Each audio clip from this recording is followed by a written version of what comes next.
Por todo o mundo, um aumento excepcional no preço dos produtos agrícolas tem levado a população mais pobre do planeta a diminuir o seu consumo diário de alimentos. Em diversos países, a crise tem gerado revoltas. As consequências da inflação dos alimentos são bastante aparentes, mas é importante entendermos as causas para descobrirmos soluções para a crise. Há 3 fatores resultados de decisões políticas que fazem parte do problema.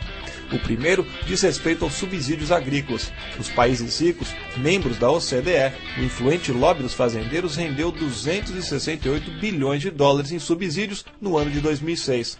Essa política de subsídios impede que os agricultores de países em desenvolvimento concorram pelos mercados da Europa e América do Norte, o que prejudica consumidores e produtores das nações mais miseráveis. Também é prática comum na Europa e Estados Unidos pagar fazendeiros ricos para que não produzam em suas terras, o que diminui a oferta global de alimentos.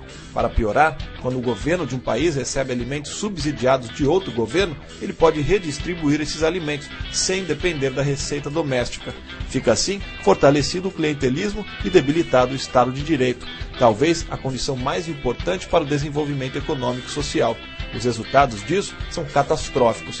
Em segundo lugar, as políticas para a produção de biocombustíveis tiveram efeitos perversos. Nos Estados Unidos, por exemplo, a produção de etanol desviou a oferta de milho para usos não alimentícios e elevou seu preço, fazendo com que os mexicanos tenham de pagar mais por um elemento essencial de sua dieta.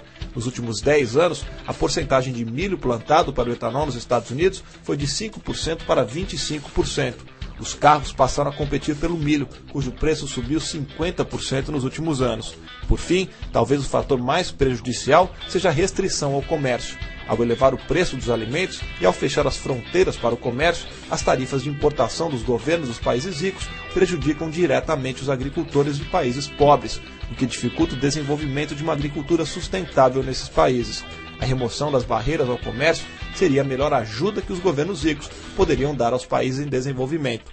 Mas os governos dos países pobres também têm culpa. 70% de todas as restrições ao comércio foram criadas entre os países pobres por seus próprios governos.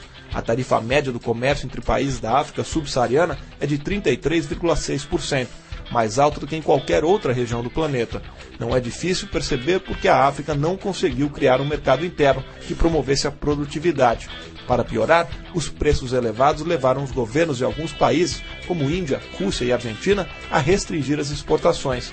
Isso diminui a oferta mundial de alimentos e aumenta ainda mais seus preços.